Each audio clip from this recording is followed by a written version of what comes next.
everybody, this is Vero from Choose to Be, me and my little assistant. Today we'll talk to you about self-myofascial release. What the heck is that?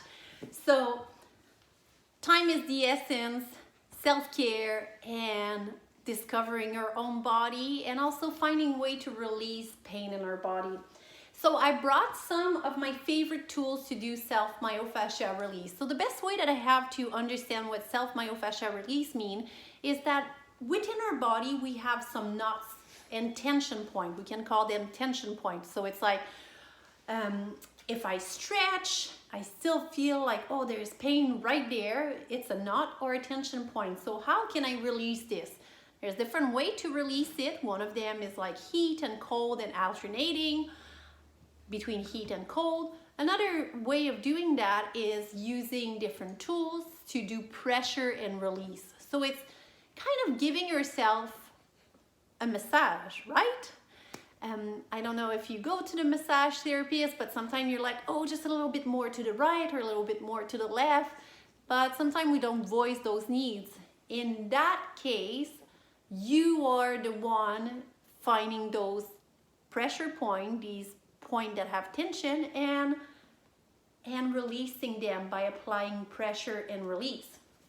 So this is called a Terra Cane. I actually bought myself in town, I think in the aquatic center, which was quite surprising, but you can get that online. It's just called a Terra Cane.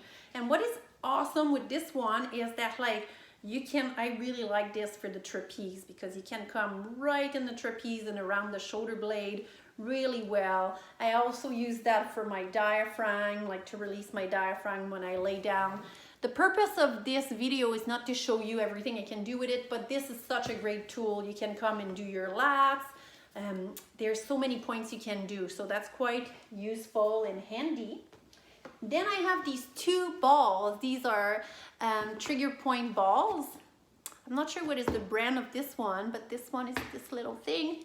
I used to use tennis ball, work pretty well. They're about this size, but for your glutes, it's important that the ball is not too small, because remember, your sciatic nerve is somewhere in there. So if you go with a lacrosse ball really hard and pressure point in your glutes, you can actually inflame your sciatic nerve. You don't want to do that, okay? So that's why when I do my glutes, I use a bigger ball, so I don't go and pinpoint and inflame my sciatic nerve. And this is not super soft, but it's not like hard like a lacrosse.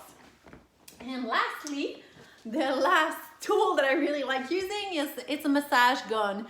I bought mine quite a few years ago, and now there is some even at Best Buy. I was quite surprised when I saw the one at Best Buy, but quite simple. You can change the knob. There's different knobs that it comes with, and there's different intensity you can set it to, but like that. And like you can do so many of the good plays, like the forearms, like your chest, your glutes. There's so many good points you can do with that. So these are some of my favorite tools to help me with self-myofascial release. I hope this helped you.